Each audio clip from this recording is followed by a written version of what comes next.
Hoje, Douglas, hoje a gente começa o nosso canal sobre divulgação científica.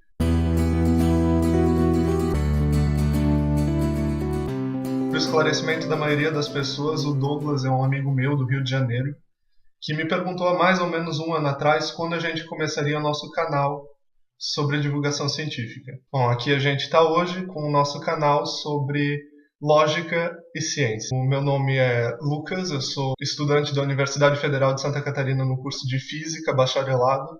Hoje eu estou na quinta fase. Pode não parecer claro para a maioria das pessoas, mas lógica e ciência são coisas que não são intrinsecamente ligadas, elas têm uma grande diferença, uma diferença fundamental. Em ciência, basicamente, toda proposição que é dita tem que ser provada de uma maneira específica. O que eu quero dizer com isso? Por exemplo, se eu disser que existem partículas que podem viajar mais rápido do que a luz e que tenham massa que não seja um número complexo, eu tenho que, além de provar isso matematicamente, fazer um modelo matemático que apoie as minhas ideias, eu também tenho que mostrar evidências para a comunidade científica de que isso é verdade.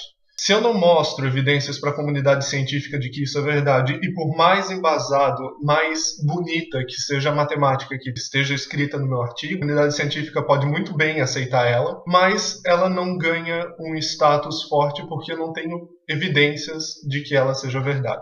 Podem aparecer muito bem pessoas e dizer simplesmente que duvidam dela, e elas não são obrigadas a aceitar como cientistas.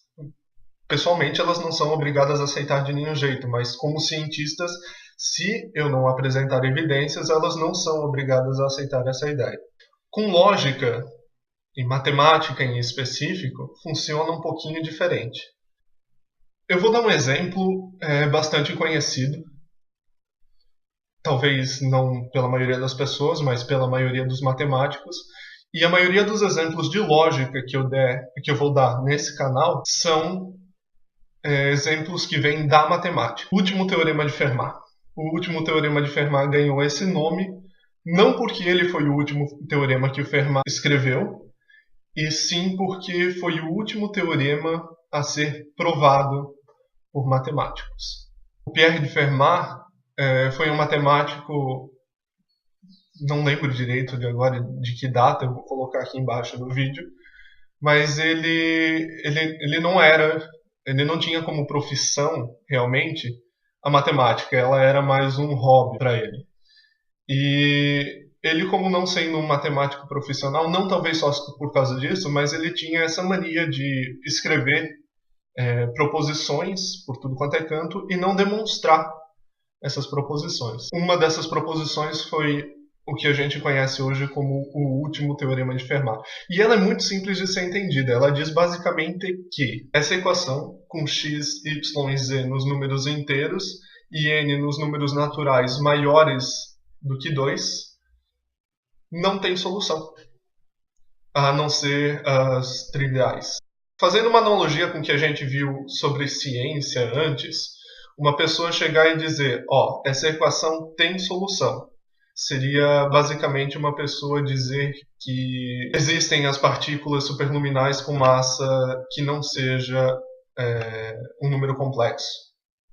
Bom, a pessoa chega e diz que essa equação tem solução. Como é que ela faz para provar isso? Ela pode ou mostrar diretamente, e isso eu quero dizer, dar uma quádrupla de números que seja a solução para isso daqui, ou seja, um x, y, z e n que satisfaçam essa equação, ou senão ela pode provar de uma maneira muito mais indireta, que são as provas matemáticas que a gente geralmente considera mais bonitas. E se essa pessoa disser que tem solução, ela tem que demonstrar isso, mas uma outra pessoa que chegue e simplesmente diga que não tem solução, também não vai levar tanto crédito se ela não demonstrar que isso é verdade, ao contrário do que aconteceu no caso das partículas superluminais. Uma pessoa que vem e diz que não acredita que existem essas partículas com massa não complexa, não estaria sendo descreditada. Uma pessoa que vem e diga que essa equação não tem solução sem demonstrar, é um matemático que vai ser descreditado, uma vez que em matemática e em lógica em geral, toda proposição deve ser demonstrada. O último teorema de Fermat basicamente afirma que essa equação não tem solução, e nós chamamos ele de teorema porque isso já foi demonstrado em 1995 por... eu não sei se é assim que pronuncia o nome dele, mas Andrew Wiles. Vai estar aqui embaixo. Então a diferença básica entre lógica ou matemática e ciência é que, na lógica, toda proposição deve ser demonstrada. Em ciência, nós temos alguma coisa que nós chamamos de ônus da prova. Basicamente, o ônus da prova diz que a responsabilidade de demonstrar uma proposição cai em cima da pessoa que fez essa proposição. Eu não vou entrar em detalhes sobre essas coisas aqui, porque não é o intuito desse vídeo. Mas vocês podem encontrar isso pela internet ou esperar pelos próximos vídeos que vão vir aqui no canal. Basicamente era isso, pessoal, que eu queria falar no vídeo de hoje. Eu quero deixar claro que eu não pretendo que os vídeos sejam compridos, eu acho que esse vai ficar, porque a gravação aqui já está bastante comprida. Mas basicamente os vídeos eu pretendo que tenham pela faixa de 5 minutos no máximo. Eu queria aproveitar a oportunidade para divulgar um site que é realmente brilhante, e esse é o nome dele, brilliant.org. Ele é basicamente o site de problemas matemáticos e físicos. Os créditos das músicas que eu usei no vídeo estão todos na descrição.